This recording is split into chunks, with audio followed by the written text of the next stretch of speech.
ప్రభునందు ప్రియులు పిల్లలకు క్రీస్తు యేసునందు నిత్యం శుభము కలగాలని కోరుతూ మీ తండ్రి. ప్రియులారా, నిజమైన దేవుని సంఘం సేవ, సంస్కరణ వీటన్నిటికీ ఎప్పుడూ ఆటంకాలు అనేవి వస్తూ ఉంటాయి. పిల్లలు కనుక మీరు చంచలుగా మారకండి. పర్వాలేదు, వచ్చే నష్టం లేదు. క్రీస్తు మరణించిన తర్వాత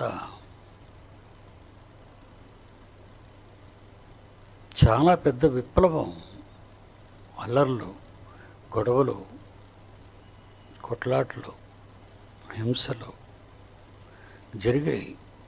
ప్రారంభ శతాబ్దంలో క్రీస్తు మరణించి సమాధి చేయబడి వెళ్ళిపోయిన తర్వాత అపోస్తలుడు చాలా బాధలు ఫేస్ చేశారు. ఎక్కడైనా అంతే. ఏ సంఘం అయినా యథార్థ సంఘం, దేవుని వాక్యానుసారమైన సంఘం, దేవుని వాక్యానుసారమైన సంఘం. ఎందుకంటే మనం అన్నిటిలో కూడా ఎవ్వరికి పడం. లోకమైతే తన వారిని స్నేహిస్తుంది. Bible open city India international, all India true Christian council ఎన్ని దాన పుణ్య దాతృత్వ కార్యక్రమాలు చేశారు. వాటన్నిటినీ వక్రంగా చిత్రీకరిస్తూ ఏదో ప్రభుత్వం మీద తిరుగుబాటు చేసే వాళ్ళనుగా మనల్ని చూపిస్తున్నారు. కిట్టని వాళ్ళంటే పెద్దగా ఫీల్ అవ్వకండి. అది మనం ఏం చేస్తున్నామో పైనున్న దేవునికి తెలుసు, భూమి మీద ఉన్న మనుషులందరికీ తెలుసు. మనం ఎక్కడో 4 గోడల మధ్య చేసింది కాదు. నరి రోడ్ల మీద అధికారుల అనుమతులతో, పోలీసుల అండదండాలతో ఎన్నో ర్యాలీలు మనం చేసాం. పిల్లి కళ్ళు మూసుకొని పాలు త్రాగితే లోకం అంతా చీకటి అనే సామెతకి ఇది పనికిరాదు. వాళ్ళ బాధలు, మన ఎదుగుదలను భరించలేక, మన గొప్పదానాన్ని సహించలేక, ఏదో రకంగా మనకి ఇబ్బందిని కలుగు చేయటానికి. కనుక యేసు వెళ్ళిన తర్వాత అపోస్తల కార్యాలు 8వ అధ్యాయం ప్రారంభ మాటలు వచ్చి, ఆ కాలమందు యెరూషలేములోని సంఘమునకు గొప్ప హింస. దానికి ముందే ఇన్సిడెంట్ ఏం జరిగిందంటే, ఆ హింసకు యెరూషలేము సంఘములో ఉన్నవారు చెదిరిపోయారు. యూదయ, సమరయ ప్రాంతాలకు వెళ్ళిపోయారు. చాలా పెద్ద కష్టాలు మనం అనుభవించేవి ఏమాత్రం ఇందులో చెప్పండి. వాళ్ళు వెళ్ళిపోయారు. ఈలోగా వాళ్ళు వెళ్ళిపోయే ముందు ఏం జరిగిందంటే, భక్తిగల మనుషులు స్టెఫన్ను సమాధి చేసి అతన్ని గూర్చి ప్రలాపించరు. సమాధి కార్యక్రమం కూడా అయిపోయింది. స్టెఫన్ చనిపోవటం చాలా చాలా బాధలు పెట్టారండి. అది నిజమైన దేవుని సంఘానికి మాత్రమే వర్తిస్తుంది. వాక్యానుసారముగా 100%. మరి నా కుమారుడు సురేష్, మీకు తెలుసు, కువైట్ డిప్యూటీ డైరెక్టర్. ఒంటరిగా ఒకరోజు చీకటి పడిన వేళ బైబిల్ యూనివర్సిటీ బిల్డింగ్కి వచ్చాడు. డాడీ నా గురించి ప్రార్థించండి. నేను కువైట్ దేశం వెళ్తున్నాను.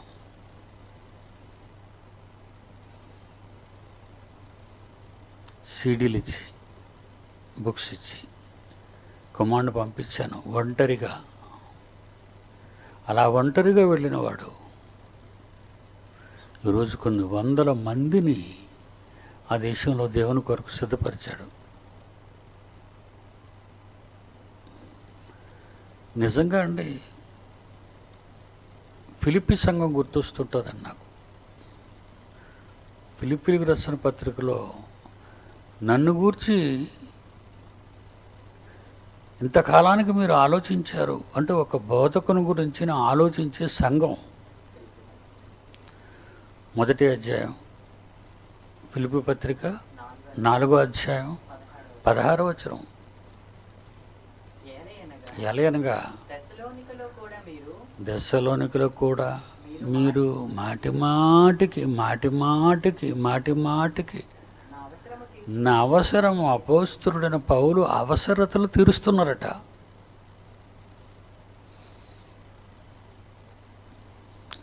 నిజంగా అండి, 10 ఏళ్లలో కువైట్ అభివృద్ధి పొందింది. భయంకరమైన కష్టాలు, శ్రమలు కువైట్ దేశంలో ఉన్న సంఘానికి వచ్చింది. లోపలున్న కపట సహోదరుల విద్వేషాగ్నుల జ్వాలలు కక్కేశారు వాళ్ళు. ఇక దేశం విడిచి వెళ్ళిపోతామా అనే పరిస్థితికి చాలామంది వెళ్ళిపోయారండి. ఇప్పటికే దేశం విడిచి వెళ్ళిపోతామనే పరిస్థితి కూడా కువైట్లో ఉన్న నా పిల్లలకు సంభవించింది. వీళ్ళు మాటికి నా అవసరము తీర్చుటకు సహాయము చేసేది. ఈ మాట కువైట్ సంఘంలో ఫిలిప్పీ పత్రిక 4వ అధ్యాయం 16వ వచనం ఈ కువైట్ సంఘానికి వర్తిస్తుందండి. నా విషయంలో నా గురించి ఆలోచించి, డాడీ ఉన్నారా, తిన్నారా, బట్టలు ఉన్నాయా లేవా, ఆరోగ్యంగా ఉన్నారా లేదా, ఎప్పుడు ఆరోగ్యం ఎలా ఉందో డాడీ అనేది మొట్టమొదటి వాళ్ళ లెటరు. మోదవలసలో నిర్మాణ కాలంలో నిజంగా లక్షలాది రూపాయల పిల్లలు పంపించారండి. ఆనాటి నుంచి ఈనాటి వరకు చెప్తున్నాను మీకు. కష్టాల కాలంలో పంపరు, మనం అడగలేము. అంత గొప్ప మనస్సాక్షి ఉన్న పిల్లలు, ఎన్నో కష్టాలు అనుభవిస్తున్న పిల్లలు, బాధలు అనుభవిస్తున్న పిల్లలు, అవమానాలు అనుభవిస్తున్న పిల్లలు.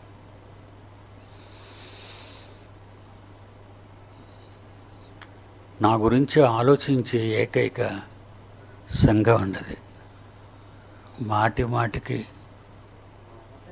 నా అవసరము తీర్చుటకు సహాయం చేసిరే.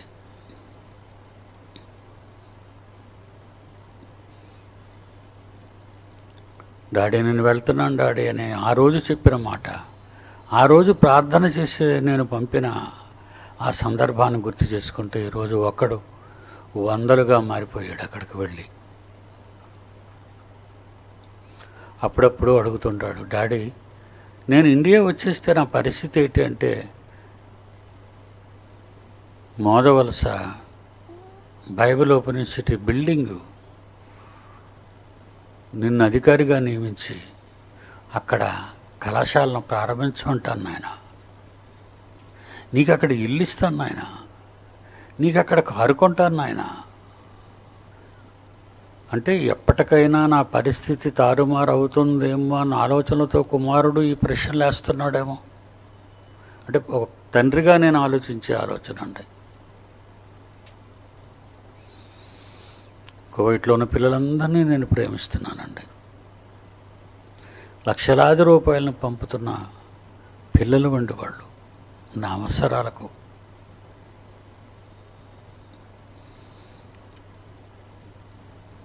ఎన్నో కష్టాలు అనుభవించిన పిల్లలు.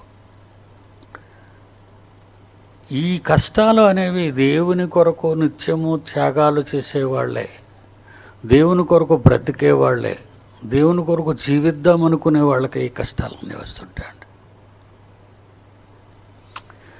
బైబిల్ యూనివర్సిటీని కూల్చేద్దామని చాలామంది అనుకుంటున్నారు. చాలా కాలంగా దీన్ని ముయించేయాలి అని చాలామంది విశ్వ ప్రయత్నాలు చేస్తున్నారండి. తండ్రి ఆజ్ఞ లేనిదే, పరమందున్న మన తండ్రి ఆజ్ఞ లేనిదే ఏమీ జరగదండి. నా పిల్లలు ధైర్యంగా ఉండండి. కేవలం దేవుని జ్ఞానాన్ని నేర్పించటం కోసం, సమాజానికి అభ్యుదయవాదుల్ని, సంస్కర్తలను, జ్ఞానులను, మంచివారిని తయారు చేసి పంపే ఒక చక్కటి యంత్రం అండి అది బైబిల్ యూనివర్సిటీ ఇంటర్నేషనల్. లోక విద్యను నేర్పించమండి మనం. చాలామంది గత కాలంలో వచ్చారండి, ఏమండి మీకు యూసీజీ ఇచ్చేస్తాం, ఇక్కడ బీబీటీహెచ్ అయితే అక్కడ బీఏ బీకామ్ ఇవన్నీ ఈక్వల్ అయిపోద్దంటే, నా పిల్లలకు బ్రతుకు తెరువు కోసం మేము పాఠాలు నేర్పించడం లేదు. శాశ్వత బ్రతుకు కోసం నేర్పిస్తున్నాం బైబిల్ని. బ్రతుకు తెరువు కోసం, లోకంలో బ్రతుకు తెరువు కోసం మేము బైబిల్ నేర్పించడం లేదు, మేము బైబిల్ చేపట్టలేదు. చాలామంది బ్రతకటం కోసం బైబిల్ పట్టుకుంటారు. మా కళాశాల యూనివర్సిటీ ప్రారంభ కాలంలో కొన్ని మాటలు వాళ్ళ తల్లిదండ్రులు స్టూడెంట్స్తో అన్న మాటలండి. రే, బైబిల్ చదివితే నీకు అన్నం పెడుతుందిరా బైబిల్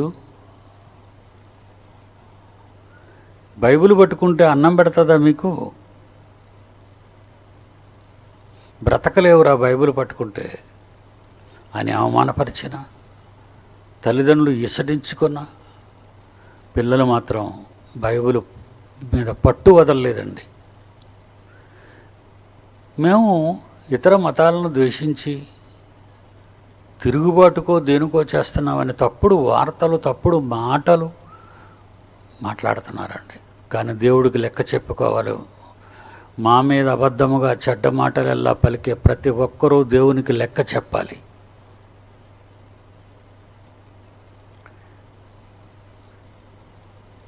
ఇక ఏఐటీసీసీ వాళ్ళేదో వదరబోతులని, దేశానికి భిన్నంగా మేము ప్రవర్తిస్తున్నామని, వ్యతిరేక కార్యకలాపాలు చేస్తున్నామని తప్పుడు వార్తలు పుట్టిస్తున్నారు. కిట్టక సహించలేక. ఎందుకంటే వాళ్ళు కడుపు కట్టుకొని అన్నాన్ని పంచారు. వాళ్ళ ఒళ్ళు కప్పుకోవడానికి గుడ్డలున్నా లేకపోయినా ఎదుటి వాళ్ళ కొరకు బట్టలు కొనిచ్చారు నా పిల్లలు. నీళ్ళు ఇచ్చారు, మజ్జిగిచ్చారు, భోజనం పెట్టారు, బట్టలు ఇచ్చారు, మందులు ఇచ్చారు. ఏఐటీసీ అండి. ఒకసారి మా ఏఐటీసీ వెబ్సైట్లోకి వెళ్ళి చూడండి. ఎన్ని ధర్మకార్యాలు, ఎన్ని పుణ్యకార్యాలు.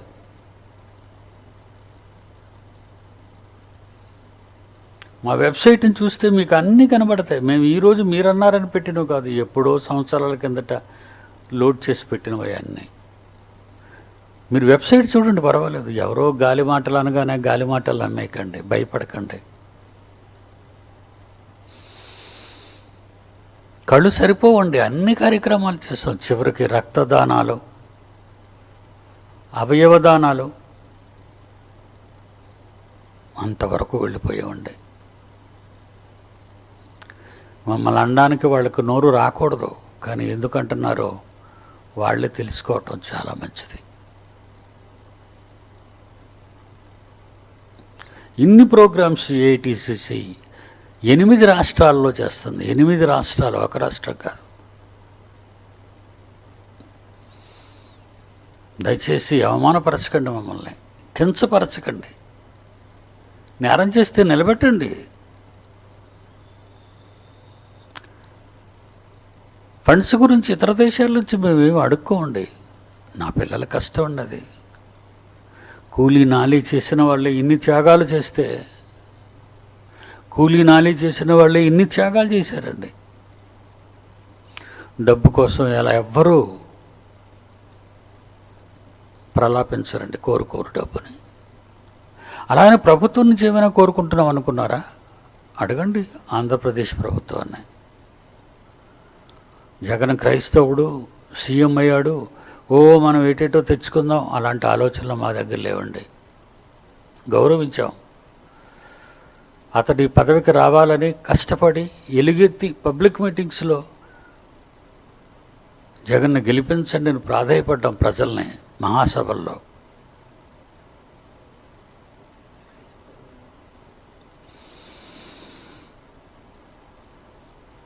రోమపత్రిక 16:17 సహోదరులారా, మీరు నేర్చుకున్న బోధకు వ్యతిరేకముగా భేదములను ఆటంకములను కలుగుజేయు వారిని కనిపెట్టి ఇండుడని మిమ్మల్ని బతిమాలుకొనుచున్నాను. వారిలో నుండి తొలగిపోవుడి. తిట్టిన వాళ్ళండి. బోధ నేర్చుకోరు, పాఠాలు నేర్చుకోరు. తిరుగుబాటు చేస్తారండి వాళ్ళు. నీకు ఇష్టం లేకపోతే వెళ్ళిపో. తిరుగుబాటు దేనికి? నువ్వేమైనా ఇచ్చావా? నువ్వేమైనా త్యాగధనుడువా? నువ్వేమైనా దైవజనుడువా? తిరుగుబాటుదారుడవు. పిల్లలు బలహీనపడకూడదండి. ఇలాంటివి గత 2000 సంవత్సరాల నుంచి చరిత్రలో రాయబడ్డాయి, జరుగుతాయి.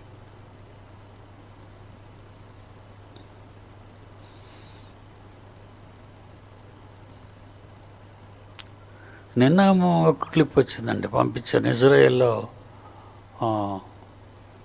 క్రీస్తుని బోధిస్తుంటాడు.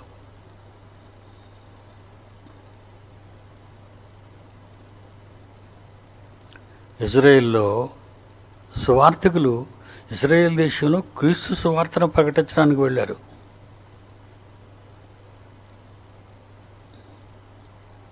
ఈవేళ ఉదయమే పెట్టాను.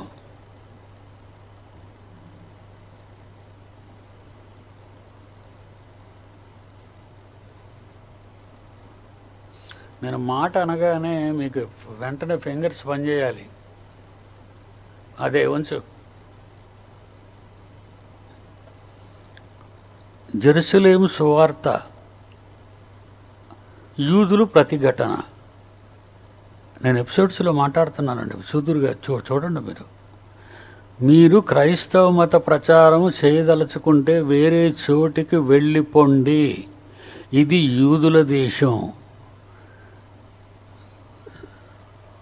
తిరుగుబాటుదారులు అండి వాళ్ళు. యూదులు తిరుగుబాటుదారులు, యూద జాతి. సువార్త ప్రకటిస్తున్నారు, బ్యాగులు తగిలించుకొని వెళ్ళు. మీరు క్రైస్తవ మత ప్రచారం చేయదలుచుకుంటే వేరే చోటుకు వెళ్ళిపోండి. ఇది యూదుల దేశం. తరిమేస్తున్నారండి. నెక్స్ట్,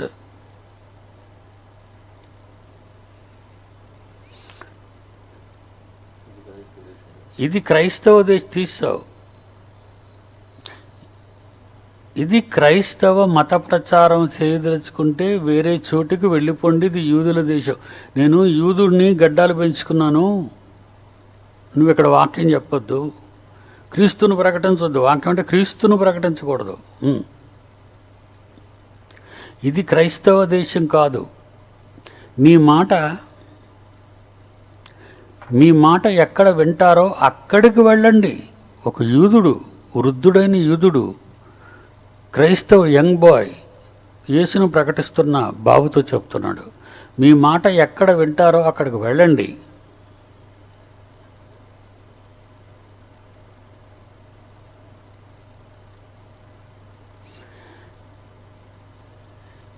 ముందుది ఒకటి మిస్ అయింది. ఇక్కడికి రాకండి. మేము యూదులుగానే ఉంటాం. అరమిక భాషలో మాట్లాడుతున్నాడండి. మనకు తెలుగు ట్రాన్స్లేషన్ వేస్తున్నాడు. ఇక్కడికి రాకండి.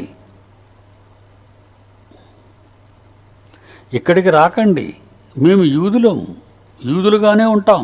క్రైస్తవులం కాలేం. క్రీస్తును నమ్మం.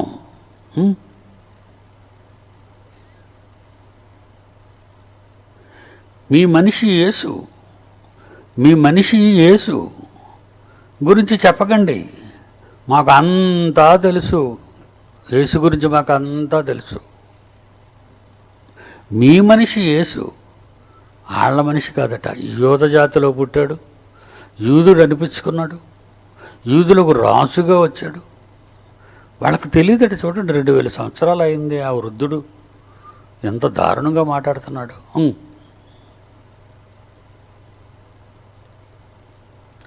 మీరు చేసేది బాగాలేదు, ఇది మీకు భావ్యం కాదు. మీరు చేసేది బాగాలేదు, ఇది మీకు భావ్యం కాదు అంటే సువార్త చెప్పకూడదు.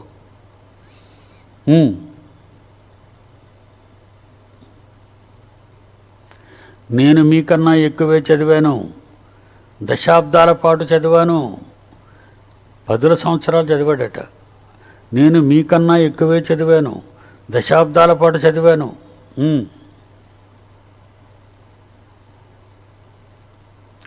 మీరు మత ప్రచారం చేయదలిస్తే ఇంకెక్కడికైనా వెళ్ళండి. అర్కనసాస, అమెరికా వెళ్ళండి. అర్కనసాస, అమెరికా వెళ్ళండి.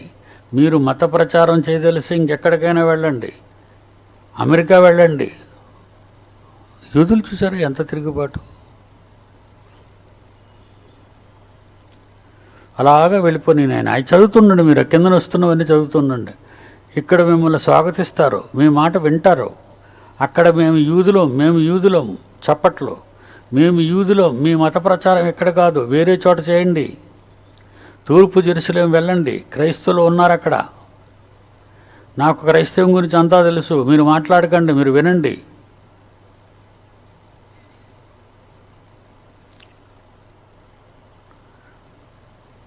మాకు క్రైస్తవ్యం బోధించకండి, యూదులు మతం మార్చకండి, యూదులను మతం మార్చకండి. మేము ఈ పెంట బుల్షిట్ 2000 ఇయర్స్గా వింటున్నాం.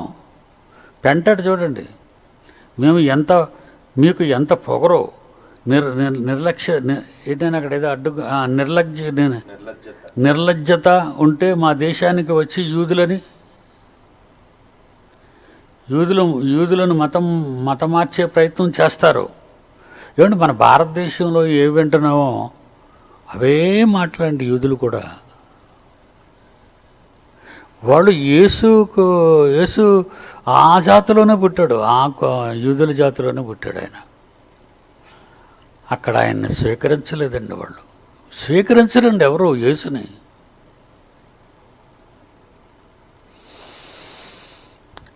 Thank you very much. దేవుని పిల్లలారా, 2000 సంవత్సరాల నుంచి ఇంతవరకు మనం ఆలోచిస్తే కంట తడిపెట్టుకోవాలి కదండి. మనం ప్రకటించలేమండి, ఎక్కడికి వెళ్ళి ప్రకటించలేము. అమెరికా వెళ్ళండి అంటే అలా వింటారా? బైబిల్కు భిన్నంగా చట్టాలు చేసుకుంటూ వాళ్ళు ఇష్టం వచ్చినట్టుగా బ్రతుకుతున్నారు. భారతదేశం వస్తే వీళ్ళు వింటారా? విదేశీ మతాన్ని మాకు బోధించకండి. దేవుని పిల్లలారా, భారతదేశంలో ఉన్న క్రైస్తవులు కూడా యూదులు అంటే ప్రేమ అండి వాళ్ళకి. మన వాళ్ళు ఎంత అమాయకులో చూడండి. భారతదేశంలో ఉన్న క్రైస్తవులు ఉన్నారా? వీళ్ళందరికీ యూదులంటే చాలా ప్రేమ, దేవుని పిల్లలు అనే అభిమానం ఉందండి మన వాళ్ళందరికీ, మన క్రైస్తవులకి. కానీ వాళ్ళకు ఒక నిజం తెలియదండి ఇంతవరకు, నేను పుట్టినంతవరకు. వాళ్ళు బద్ధశత్రువులు యేసుక్రీస్తుకని.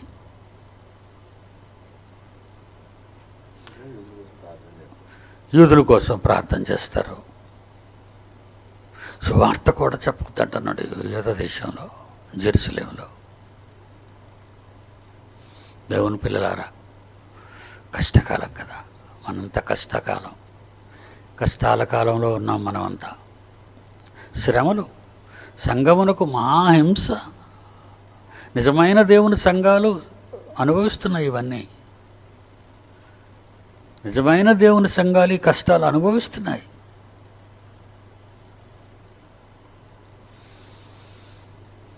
మనసు కకావికలం అవుతుంది. దేవుని కొరకు పని చేద్దాము అంటే పని చెయ్యనివ్వని పరిస్థితులు ఎదురవుతున్నాయి మనకి. ఇక ఏ బోధ సమాజంలో వినిపించాలో ఆ బోధకు భిన్నమైన బోధలు సమాజంలోకి వెళ్ళిపోతున్నాయి మనకంటే ముందు. మనం ఎంత నిక్కచ్చిగా ఉన్నది ఉన్నట్టుగా బైబిల్ బోధన చేసినా సరే వాళ్ళు పితృ పారంపర్యాచారాల బోధే. మా తాతలు ఇలా ఉన్నారు, మా ముత్తాతలు ఇలా ఉన్నారు. ఇప్పుడు ఇక్కడ ఈ యూద దేశంలో కూడా, ఈ జెరూసలేములో కూడా పూర్వీకులు ఇశ్రాయేలీలు ఎలా ఉన్నారో మేము అలాగే ఉంటాం, మా యూదులు ఎలా ఉన్నారో మేము అలాగే ఉంటాం అంటున్నారు. కానీ యేసును స్వీకరించరు వాళ్ళు. అస్సలు ఆయన మాట చెప్తేనే పట్టించుకోవట్లేదు వాళ్ళు.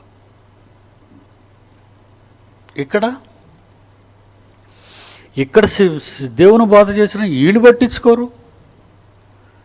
మరి మన దేశంలో ఉన్న క్రైస్తవులకి ఏమైనా వీళ్ళు స్వచ్ఛమైన బోధ వింటారంటే వీళ్ళు మా పితృ పారంపర్యాచారాల్లో మేము ఏ ఏ సంఘాలలో ఉన్నామో ఆ సంఘాల ఆ మత శాఖలన్నీ మావి. కానీ మేము క్రీస్తు సంఘం అని అనిపించుకోం, క్రీస్తు సంఘం అని బోర్డు పెట్టాం.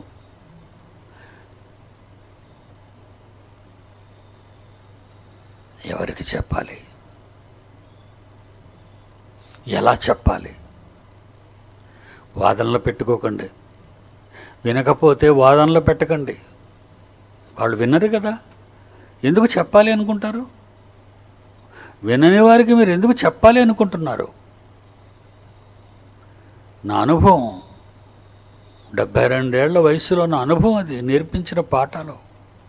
వాళ్ళు వినరు. అపోస్తల కార్యాల్లో ఇదిగో కొన్ని దినాలు వస్తున్నాయి, ఆ దినములలో ఒకడు విషయాన్ని ఎంత చెప్పినా వాళ్ళు వినరట. ఏమండే? ఇదిగో అపోస్తల కార్యాలు 13వ అధ్యాయం 41వ వచనం. అపోస్తల కార్యాలు 13వ అధ్యాయం 41. ఇదిగో తిరస్కరించు వారులారా, ఆశ్చర్యపడండి, నశించండి. మీ దినములలో నేను ఒక కార్యము చేసేదను, ఆ కార్యము ఒకడు మీకు వివరించినను మీరెంత మాత్రము నమ్మరు. ప్రాఫెసీ అండి.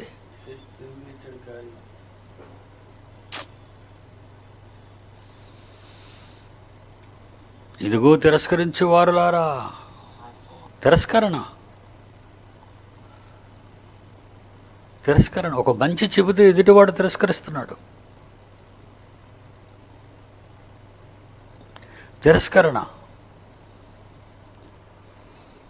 ఆశ్చర్యపడి నశించండి. మీరు ఇక ఆశ్చర్యపడి నశించండి. ఎందుకర్రా జెరూసలేం వెళ్తారు? దేనికి వెళ్తారు? అక్కడికి యేసు పుట్టాడనా? ప్రతి వాళ్ళకి జన్మస్థలం ఉంటుంది, పుట్టుక. వ్యక్తి చెప్పిన బోధ కావాలా? వ్యక్తి పుట్టిన స్థలం కావాలా? వ్యక్తి చెప్పిన మాటలు వింటావా?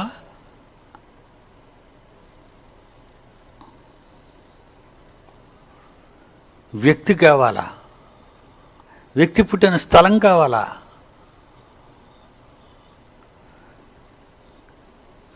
మెటీరియల్గానే చూసిందండి ప్రపంచం.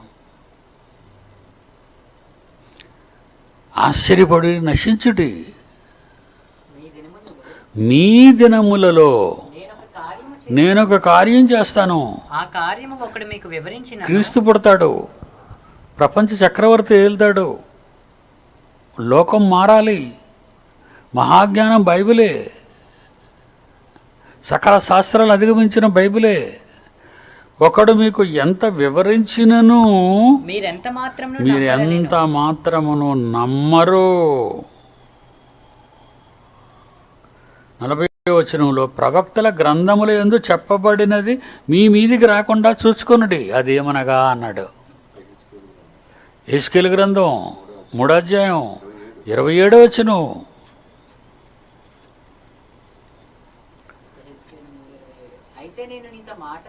నేను నీతో మాట్లాడుతున్నాను యెహెజ్కేలు, నీ నోరు తెరుస్తాను యెహెజ్కేలు. వారు తిరుగుబాటు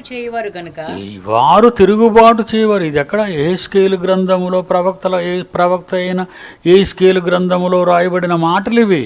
నూతన నిబంధనలో అపోస్తల కార్యం 13వ అధ్యాయంలో చెప్తున్నాడు.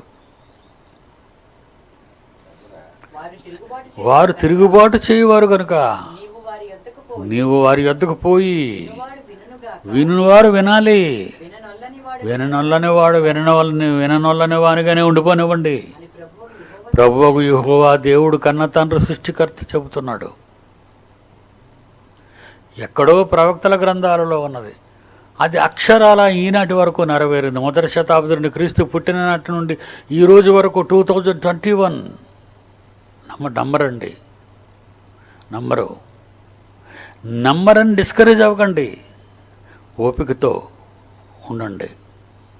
కొందరినైనా కాపాడదాం, కొందరికైనా ఈ జ్ఞానాన్ని నేర్పిద్దాం. మనకన్నీ ఆటంకాలే.